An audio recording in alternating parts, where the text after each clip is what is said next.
Because of one small oversight, he accidentally burned his 3 children to death. That day he partied with friends until dawn. The children couldn't sleep well because of the noise. His wife came out having reached her breaking point. You wanna keep it down, you fucking morons? My kids are sleeping. After sending the friends away, Lee hasn't had enough, wanting to go into town to buy more alcohol. But when he returned, the scene before his eyes made him collapse instantly. The fire had already consumed his home, and his 3 children had died in the blaze. Lee was taken away by police for questioning. I can't remember if I put a screen on the fireplace. I figure it's okay, so I just keep going to the store. Log must have rolled out onto the floor. Firemen said they pulled Randy out, and the furnace blew, and they couldn't go back in again. And that's all I remember. After hearing Lee's account, the police looked sympathetic. Assuming the forensics bear you out, which assuming they will.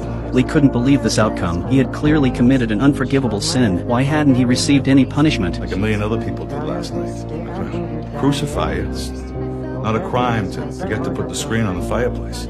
He thought he deserved to die, so when a police officer walked past him, he seized the chance to grab the officer's gun, wanting to end this life burdened with guilt. But the gun's safety prevented him from succeeding. Although no bullet fired, his heart had already died. From that point on, Lee cut off almost all social contact. The trauma left by that fire haunted his mind like a nightmare, until one day, a phone call shattered the stagnant existence. Lee drove to the hospital in Manchester. His brother had died from a heart attack. Looking at the body before him, Lee felt no fear, just calmly kissed his brother's remains. After leaving the hospital, he broke the news to his nephew. When the nephew was brought to the hospital, he just glanced at his deceased father, then turned and walked away. It seemed his father's death had no impact on him whatsoever. The next day, Lee brought his nephew to the law office. What he didn't expect was, his brother had left him custody of his nephew. That evening when his nephew opened the refrigerator, he accidentally let the frozen chicken slip out. He tried to put it back, however the grief that suddenly surged in his heart made it impossible for him to close the refrigerator door. At this moment, he thought of his father in the morgue. That once warm and familiar figure could now only exist this way. In his memory, he couldn't control his emotions. Tears flowed uncontrollably. At funeral, his nephew greeted every guest. His manner showed maturity and composure, while Lee just stood silently in the corner. There wasn't much expression on his face. After the funeral ended, Lee ran into his ex-wife on the street. She instinctively introduced her newborn son to Lee. Lee responded while forcing himself to stay calm, but inexplicable panic surged in his heart. He wanted to escape from there, but his ex-wife wanted to talk with him. That accident back then had left both of them in unbearable pain. His ex-wife also said many cruel things to Lee. My heart was broken,